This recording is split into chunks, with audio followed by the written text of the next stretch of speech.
Stubbsy, how the hell are you doing, mate? All right? I'm not too bad, thank you, Adam. Good, mate. I tell you what, I'm excited because the people who are watching this video, what they're seeing is Rainbow Six Siege. Or is it Rainbow Six Siege? I'm not quite sure. I think it's colon. I'm sure it's colon. But we all like a good colon. Now, Stubbsy, the reason we're talking and the reason people are seeing this is because you went off to an Ubisoft event recently where you basically sat and played Siege for most of a day, really, didn't you? Yeah, it was a full sort of 10 to 5 day of playing Rainbow Six Siege and playing lots of different parts of Rainbow Six Siege, which was kind of cool. That's the bit I'm excited about. Now, I'm going to... well, I mean, we don't have to do this, but full disclosure, some of the best multiplayer times I've had that I remember on Xbox 360 were the Rainbow Six games. I love the co-op aspect. I just adored it. So I'm kind of hoping Siege can capture some of that. Now...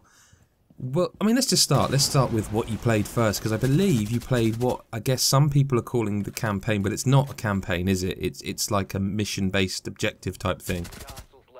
Yeah, it's kind of the single-player mode. They're called situations, I think, and it's kind of they kind of feel a bit, or the ones I played at least, feel a bit kind of like tutorial, kind of getting you in, learning the systems. Learning how the different, I can't remember what they're called, but I think the operators, the different characters work.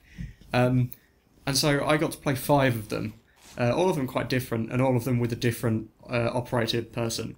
And basically, there's different objectives, but the basic idea is you go in, you kill all the enemies, and then you either complete the objective or the objective is to kill all the enemies.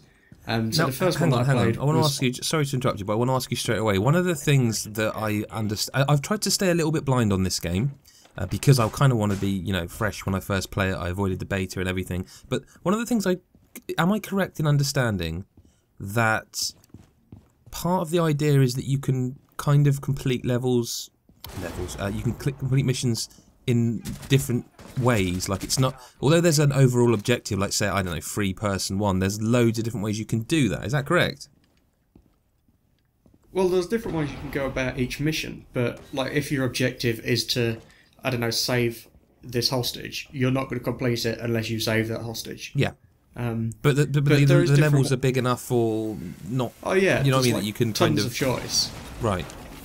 Like the way that they're laid out, and obviously with the destructible environments, you can kind of attack from any direction. Right. So like one time you might go in through a window on the ground floor and then realise that there's like 3 or 4 enemies in your way and you kind of don't want to make much noise, so you back out of the window you came through and then, I don't know, climb up to the roof and drop down through a first floor window and find that you're right next to the hostage and take him out the same way. So there is loads of different areas that you can go around in each level, and it kind of helps because everyone will undoubtedly have a different play style when they're doing these.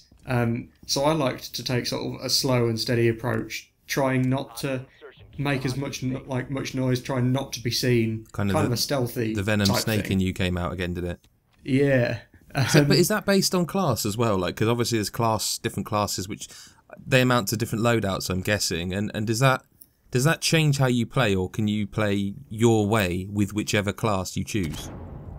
You can kind of do, well, in the situations that I played, you can kind of do whatever you want with each different like operator, because while they're significantly different enough to have different sort of skills and stuff, they're not quite different enough that if you wanted to play stealthily, you have to pick this certain character. And so there was 2 missions that were quite similar, and in the areas that they were based in, the opponents would have dropped like these kind of like C4s, but they detonate whenever you walk near them.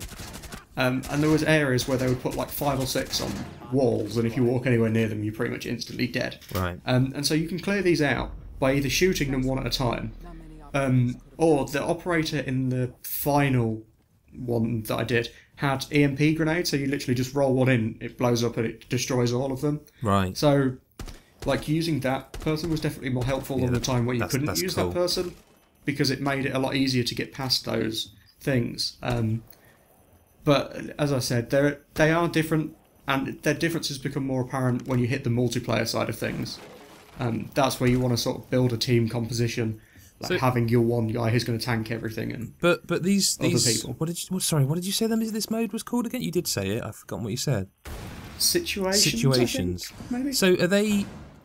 Because the multiplayer is I was and we'll get to that probably in another video. But the reason I mention it is because the multiplayer is it's a different thing. It's because of the nature of Rainbow Six. It feels like a co-op. I mean, I suppose all multiplayer games are kind of co-op versus co-op, in that you and your team work. But in a game like Call of Duty, you know, even modes that are supposed to be like work together, people will invariably just run off and go and, you know, because they just want to rank up their levels or whatever. But in Siege and in Rainbow Six, you do need to play cooperatively, and I'm guessing that's the same here. But the reason I ask that is, so this mode you're talking about, is that literally you can only play it solo, or can you do co-op against the AI?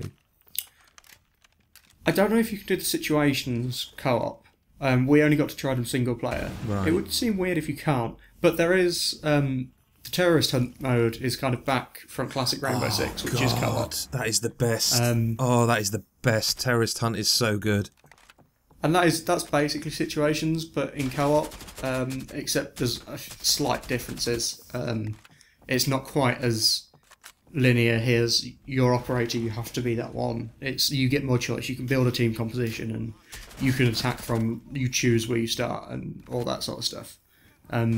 So that was a lot of fun actually. Terrorist Hunt was really cool. Let's talk about Terrorist Hunt then, because I'm not you know, at the end of the day we make content for ourselves more than it, and I fucking love Terrorist Hunt. That is I mean, it's a very Ubisoft loving kind of chat, this, because the Splinter Cell that was on 360 had a kind of multiplayer mode that reminded me a bit of Terrorist Hunt, and I loved that too. But Terrorist Hunt is probably where I'm going to spend most of my time. So you got to play that presumably?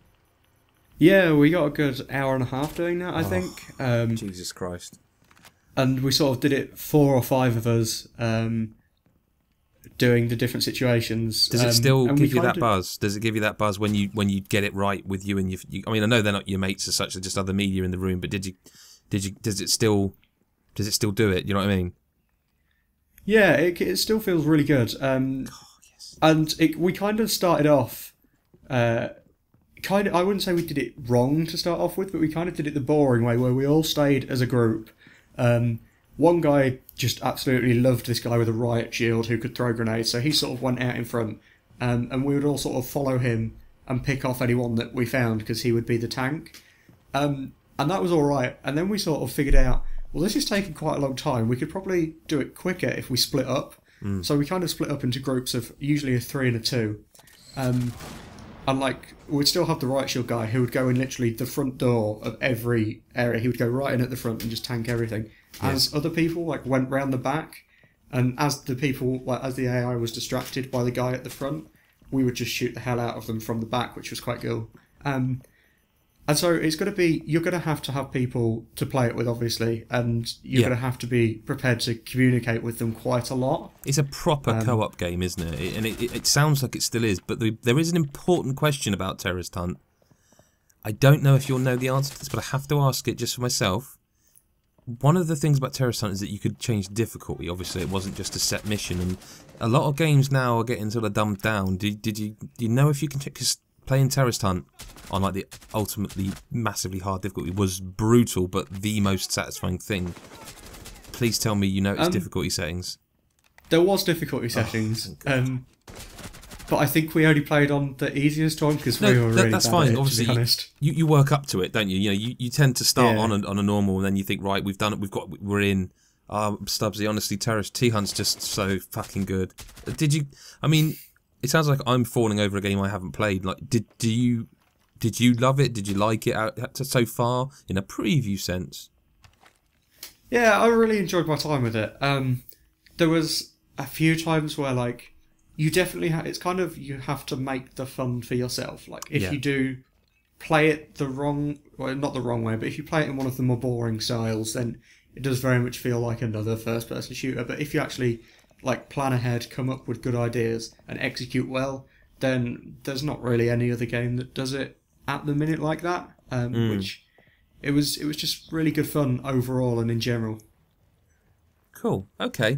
Well, make sure you stay tuned to God is a Geek on YouTube because we'll have another video for you on the multiplayer side of things.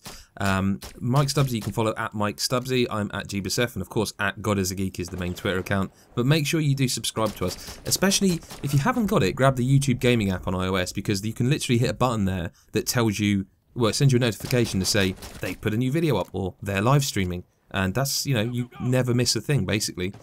Mike, thanks for your time, and we'll catch you in the next video. Bye. We have an active situation. You're being deployed.